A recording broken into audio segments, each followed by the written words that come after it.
Chassidim are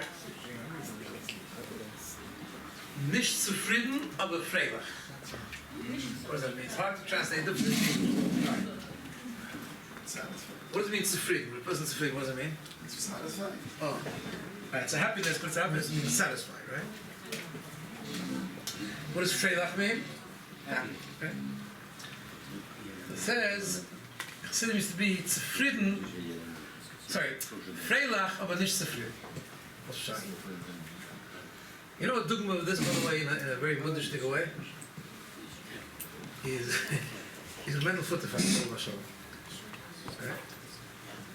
Mental futterfast was the Yid who lived a very, very tough life. Right. But a person who was, in the modern language, extremely resilient. More than resilient. It was like amazing, right? A person who didn't have a father because his father died before he was born. That's why his name was Menachem Mendel, not Menachem Mendel. His father or himself? What's that? Was his father's father? No, his father died before he was pregnant. His mother was pregnant. His father died. As Baruch always learned in 770, he used to get an aliyah on Rosh Hashanah. Remember, Menachem Mendel. Then he landed in Siberia for 10 years, more than, I don't know where it was, 10 years. Which, by the way, why did he land in Siberia? Because he was a person that could practice bittul. He could have saved himself, he didn't. Pasha, Mesiris Nefesh, not just put in film, but Mesiris Nefesh and Yid. Right? He was in charge of the false passports for the people to get out of the false passports, the Polish passports. And he wouldn't take one for himself until everyone was out, and he got caught at the end. And then when he finished, he came out, he lost his daughter. Right? She killed him in a car accident. That was all. She was the mother of how many? Many people. Was that 11 All children? the Liberals. She had 11 children. Yeah. If you ever met a mental foot to us, you'd never tell. Not because, he was in denial, or he knew exactly, he was a very real person. Mental foot to us was the most freilich you ever saw. But he was never happy with himself. He never thought that he'd reached anything. I once saw a video. He used to travel around. So he mental foot traveled around with a Shul very different style, but both unbelievable citizens. So before I go back to the cute story about the Shul which I heard from Rabbi Gourarie of the Shul in Melbourne. Talking about his skafir. The Shul Taka was the Yid, the Taka man was his skafir. He didn't eat chlor, he was. To the point where the Rebbe had to tell him that he needs to take care of himself. So one time, him and Rabbi Gourarie from Melbourne, if you know Rabbi Gourarie from Melbourne, he obviously did eat chlor. So this, the Rebbe made a joke about it once. So Rabbi Gourarie went to the Shul to collect Maimon or something. They went for the Rebbe's Inyanim, they traveled together. Can you imagine that? The two of them. One was still like a stick, the one was healthy. In Australia or in America? No, in America, here in America. So the Rebbe told him, I heard from him myself, he told the Rebbe, I can tell because he told class. I was a Shaliach in Melbourne. One of the most highlights of being Shaliach in Melbourne, used to go every Thursday night. The Shluchim used to have a thing that used to go and schmooze Rabbi Gourarie every Thursday night. It was the most unbelievable thing he used to tell us. My son was with tax, stamped very imitating. He was like a real Siddish guy, Siddish Bengel, but a real American. Like he was talking baseball if you want. It was gewaltig. He was a real. So he said that the Rebbe called him in and said that when he goes, he should make sure that Shul David eats. But he said in Yiddish, nicht like seiner Sogas, like deiner Sogas. She's not according to your sort of benchmark of what it means to eat. Not according to his benchmark, what it means to eat, according to your benchmark. Anyway, so Rabbi Mendel Futterfass traveled around here once, also around America. He used to go for the Rebbe, also used to come in for Tishka and then travel. And he went to the Shul David in place, it was in California, he used to collect money for the Rebbe. I don't know exactly what it was, what shlichus was ever. So they came, at that time, wie heißt der? Chaim Dolphin. Anyway, one of Dolphin, he lived in California. And he was trying to document Siddim. So when they came, he started taking videos of them. Beautiful, beautiful videos, like about the palace walking up and down and davening. And there was no minion there, it was like a rock in the place. You see how Mendel puts on tefillin, takes out tefillin, Mendel takes out a pair of tefillin and kushes. He kisses the tefillin like mamish, like it's unbelievable, like it's just a beautiful video. And in the middle of the men's foot, I realized that he's being videoed. He gets all upset, he says, Chitzenius. He's really upset. Why is he videoing it? He says, Chitzenius was it awesome. My Chitzenius. So, the whole system. But the Rebbe, they video? I just the Rebbe. And I don't even mention they had a bit of debate. So Tanya says, Rebbe, the Rebbe, he said, yeah, but the Rebbe said about Chassidim, so good, yeah, das darf der Rebbe sagen, aber wir beißen, wir sind ein Efes Mamash. And he meant it. So, ich gar nicht, was he meant it, Mamash meant it completely. But he's the most freilich person, Mashpia. Because a Chassid is freilich. Chassid, what is Besimcha? Why Besimcha? What's the Simcha? If you think you're ein Efes, what's the Simcha? If you think you're a garnish, what's the Simcha? Right?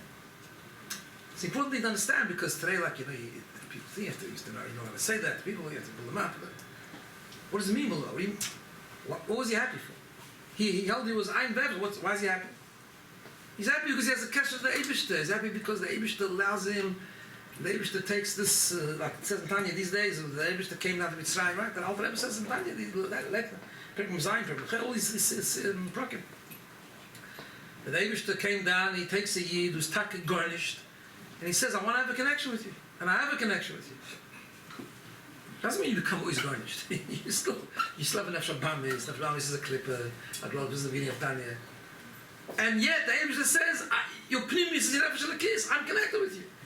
You are the kavod. I want you. I want your mitzvah."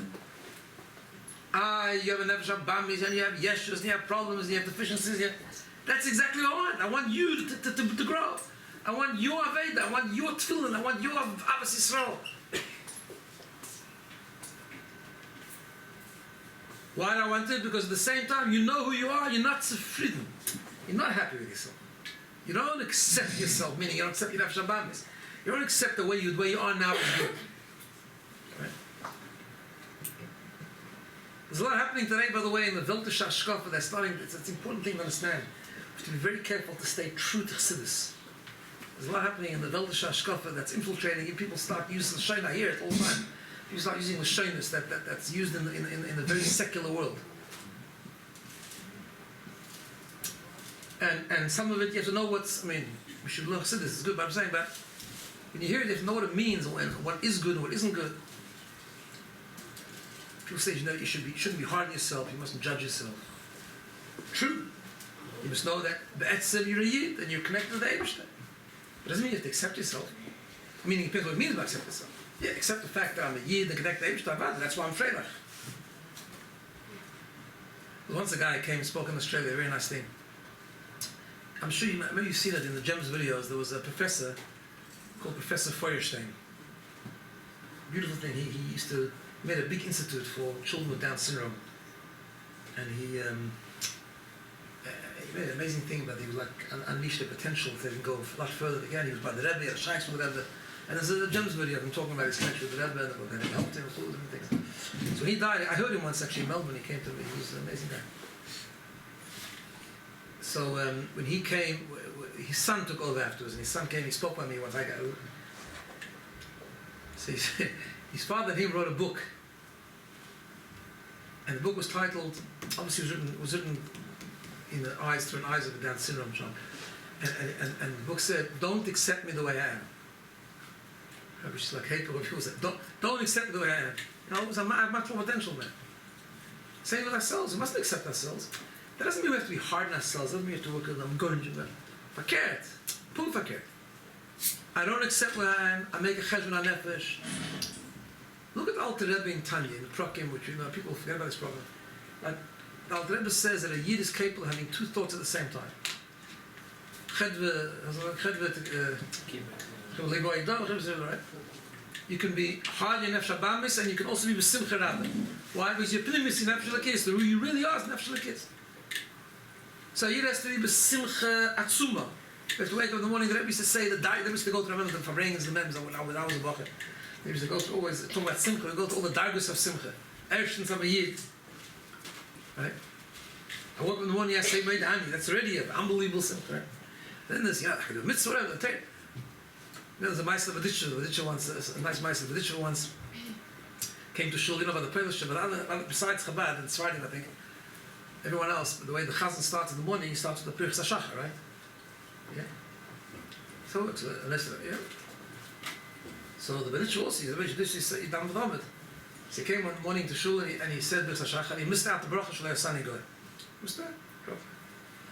So so after davening, someone couldn't hold himself back. He needed to understand why that was left out. So he went to ask him why did he leave it out? He said because this morning what happened was I woke up in the morning and like I said in Shul, I was just boiling a little bit, and I realized I wake up in the morning as a Yid connected to Eibishter. I got so excited I couldn't do nothing there. Couldn't hold myself back. So I'm not going to make it twice. I woke up and said,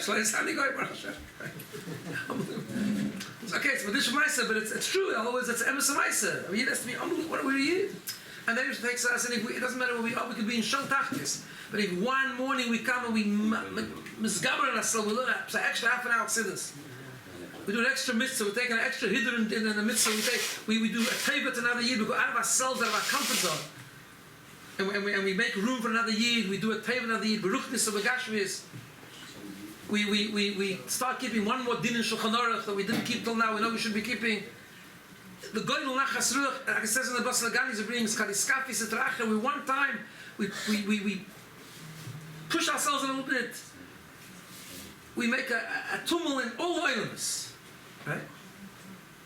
So it's zufrieden. We freilach because we're able to do that. At the same time, we're not zufrieden because tomorrow we're gonna draw more. Next year we're gonna do more. We don't accept the nefesh habamis. We know the nefesh habamis is full of yesh. The nefesh habamis tries to stand in the way of us experiencing the kusp of shittas. Therefore, we keep fighting, we keep struggling, we keep working. We're not upset about it. We freilach. Which is not zufrieden. They're two different things. I think there's a lot of confusion because we forget the basis of Tanya. That we're not one person. We are two people. Meaning, that sounds strange, right? But we have two things in us. We have a nefesh halakis and a nefesh habamis. This is basis of Chassidus. It didn't change. Whenever he wrote it, and still today, we have a nefesh habamis. If you don't know him, let me introduce you. All your failings, all your problems, all your yeshes, all nefesh habamis stuff, right? Normal stuff. That's why the Eibishter created you. That's the kavanah. But you have a nefesh halakis, so it's two separate things. It's not your nefesh halakis, so you really are b'pnimius. But your nefesh habamis is standing in the way, so you have to fight. Fight means you have to put an effort. You have to not just say it's going to be okay, I'm fine the way I am. You find the way b'pnimius. But we never find the way we are until an Hashem goes back to where it has to go back. We never find because we always do more. Because nefesh habamis is always stopping out. I mean, unless you think you've reached the Madrega of a Benjamin place or something. If you have, then it's the wrong address for you. But Kozman, you haven't reached that Madrega there. Right? And you have to think big. This is our problem today. We don't think big. We're too hard on ourselves. We think we're garnished.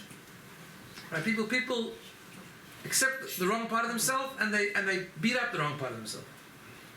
They accept the nefesh habamis, but they beat up the nefesh halakis, we beat all the way around. We have to celebrate the nefesh halakis. We have amazing potential. We can learn Chassidus.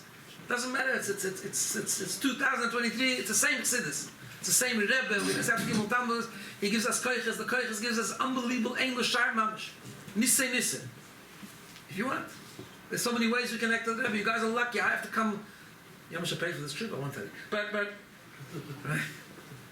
If I want to go to the oil, you know what it means. You guys can go, and I hope you go. Maybe stop. You go once in a while, right? You can write to the Rebbe. You can okay, but it doesn't matter. He's sitting. You can also, right? You have to write to the Rebbe. The Rebbe wants you to write to him. The Rebbe wants you to connect to him.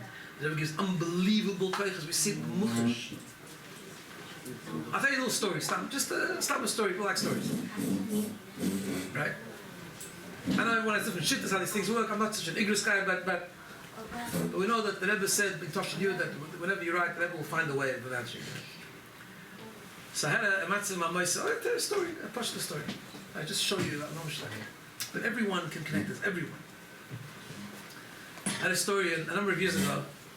I have a moisin in Sydney that was growing Baruch Hashem over the years. And it came to a matzah that I needed to do two things. I needed to renovate my center a little bit, to make it bigger and nicer. It was really because it was just too small and it was becoming a problem. It's not a big building now, you know what I'm saying, but to make it a bit bigger, it was about $75,000. And we needed more people. At that time, my son was learning in Melbourne, in Koil, and he was finishing Koil, and he was a good fit. Baruch Hashem, he was a good fit. So I thought, I need to renovate the building, and he needs to come work with us. There's only one problem, I didn't have money for either of those things. I was scared, I was scared. I knew I have to do it, I think I have to do it at least. But you have to be responsible, and the Rebbe said you have to go to the Bible, and I'm sure, but it has to be, shouldn't be Olam HaTorah, you have to be some level of responsibility, right? And I'm struggling with this, and I'm thinking, maybe I should write to them about it, to ask for clarity, I don't know. So there's a magazine that comes out every Shabbos called Discussions Magazine. That's all they put it out.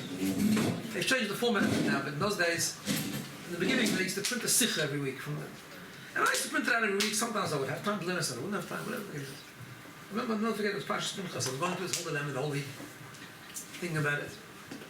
And it comes Parshas Pinchas, and I print out Discussions. And I took that day, I went to Shul a bit early, I had a bit of time, and I said, I'm going to sit down properly and learn the sikha. Something about knowing what the sikha is about. So I'm learning the sikha, and the Rebbe explains over there the difference between birur and nisoyan. Meaning, briefly, avodas habirurim means that sometimes we have to take it, Gash, we have to refine it, to elevate it to ruchnis. And that's a fight, because there's, it talks about the trapped sparks, and we have to fight to get them, and to elevate it, and there's resistance, and it's a struggle. Then there's something called a nisoyan. Sometimes the Eibishter gives a person a test. Some say it's not a birurim, not to be mevarer or something, it's just a test. There's an obstacle, it's not to elevate anything Gashmi, it's just a test, but a test you have to know is a dimyan, it's just an imagination. And if you misgaber it, if you go strong, you overcome, it disappears, right? Then the Rebbe says, I'm learning the sikha, it's a very interesting sikha, nice idea. Then the Rebbe says, Ledugma. So Farbrengen, Ledugma. An example. Person has a moisid. I don't have a lot of these stories, by the way. This is an unbelievable story. A person has a moisid. And he has to expand the moisid, begashmis and beruchnis. And he thinks he can't do it because he doesn't have the resources to do it. So he said, it's just an nisayon. It's an nisayon, and it's an imaginable thing. You have to just do it. Right? Yeah, I'm learning this, and I think, okay, well, I actually don't have a choice now. Like, it's not like I have a choice, maybe. I mean, it's like clear, right? Anyway, so we started renovating, and we employed him, and we're still here, Baruch Hashem, right? Well, I can't say it's become easy, but it's there, we're still here. We did it, we managed. So when we wanted to expanding the building part, we collected money a little bit, and then two unbelievable things happened. So we collected a bit of money, then we made a Farbrengen, like a Gourarie and stuff. The whole thing, like a fundraising thing, special thing, like exclusive thing. We charged $500 and to come, and then we made a Farbrengen with them, a nice thing, because and we still owed quite a bit of money in the building. And then we decided that Farbrengen we're going to auction off $1 of the Rebbe. And there's a big Gourarie in Sydney, I don't even know. But a friend of mine knows him very well. I mean, I know him now, but I'm saying no, I don't know him well now. I'm saying I know who he is. And a friend told him he has to come to that Farbrengen. He helped me out and said, I'll send you this guy. Anyway, it turns up a week before, he got the dates wrong, he came a week before. And he said, isn't the thing? So, and I wasn't even there, someone else was there giving me a share or something. He said, no, I think it's next week. Oh, I thought it was, oh gosh, I hope I didn't blow this whole thing, right? Anyway, we arrived next week. And I took a bit of Mashpia and Farbrengen, and then we got to the auction of the $1, and I was like, really? So I explained it, and I thought it's going to be like tough, maybe I'll make like $5,000, $10,000. This guy, I didn't know that he was desperate to have $1 there. That was his thing. Somebody had heard about it, he was there. In 3 seconds, he went up to $25,000. By that time, no one else was bidding anymore. The next morning, transferred the money. A couple of days later, I was still $20,000 short after the whole Mesa. So I put a thing where we collected money, whatever, the Farbrengen. Also a Gourarie that was very supportive of mine, but very supportive in like you couldn't ask him for more. Like no, I couldn't go to every 5 minutes. He gave every called me up. He said, "You still short?" I said, "To be honest, I'm $20,000 short." He said, "Send me bank details. We'll fix it up." Anyway, this is just Bagashmistic thing. I'm just saying, but also Beruchnis. I mean, what's going on today, even Beruchnis, is I don't know all the problems and all the cheshach and all the stuff. It is we have to open up our eyes and we'll see the unbelievable. Unbelievable. I mean, I look around sometimes and I see young Bochrim, including people in my family. They have a shaykhis to the Rebbe that's like more than we ever dreamt of as Bochrim. They know more. I mean, Like they could tell me what happened in Tashmim Gimel. I was there, but they tell me what happened. They know every detail. They learn Chassidus and they learn Nigla Chassidus. It's a missing. The koiches are we just have to know we have potential. We have to just realize that we have that, but we have to believe. Rabbi V'nasech. We have a nefesh abamis. There's a koish, a couple of a. Okay, so we have to work a little harder. Number one, we have to start Pnimi Sater. Like Baomer, we have to learn Pnimi Sater. And by the way, this is true in everything. I know like Baomer is very connected with the chinuch, kids and all that. It's in chinuch, it's in learning, it's in Shemayim, it's everything. Everyone's giving up. We're despairing. Despair. You know, there's a sugya in Baba Metzia called Yu Shalom Midas. You know so the famous word for the Kotzker that Yush is Shalom Midas. The person who says Yush, that's not normal. You can't Yush is not an option. Not an option. You can't give up. You can't say it's different. There's a plan. Well, no, Torah is Nitzchis. Torah Chassidus is Nitzchis. Torah Baal Shem Tov is Nitzchis. We can do it. Obviously, we will have to know exactly what it means. Everything applies. Learning Tanya, davening. Davening, we're not trying to daven, but we can take davening a bit more seriously. Everything. We can, all in Nana Chassidus are 100% applicable today. And more. In other words, today they wants us to bring it to other people and to the Mitzayim, to the Karadim, and we can do it. We can do it. Chaim Yidin. Chaim. We have to start. We have to start somehow. We have to. Those who don't know Chassidus have to make a shir Chassidus at least twice a week, 3 times a week. Learn. We have to learn Chassidus. And learn Nigla also. Both things. Chaim.